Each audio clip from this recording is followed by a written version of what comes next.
a lot of villainization of SSRIs recently, so as someone who has been on one for 15 years now, let's talk about it. RK Jr. was recently confirmed as the U.S. Secretary of Health and Human Services. He has publicly shared his plan for the first 100 days of what he would like to achieve in office. The first things he says he would like to do is assess the prevalence of and threat posed by prescription and selective serotonin retake inhibitors and mood stabilizers. He believes that these are being overprescribed. Particularly, he would like to investigate the overprescription of these medicines to children. Instead of prescribing SSRIs, he would like to send these individuals to wellness farms to reconnect with nature and get off these drugs that he claims are more addictive than heroin. When I was 12 years old, I developed really debilitating OCD. My OCD was so bad I actually could not go to school. My OCD centers around a fear of being sick.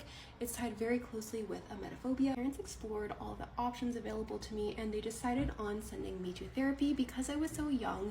They wanted to try therapy first instead of going straight to SSRIs. I was in therapy until I was in high school, probably till around age 17. I was armed with the tools to really be able to manage my OCD. But when I was around 17 years old, things started changing. My OCD came back in full force and I also became chronically depressed. It was a pretty debilitating depression that took a hold of me in high school. I remember one instance where I was just so sad and honestly hopeless that things were gonna get better for me. Even though I was in therapy and I had a very loving, supportive family, I would not be here today if my parents hadn't stepped in and started me on an SSRI, citalopram, when I was 17 and a half years old.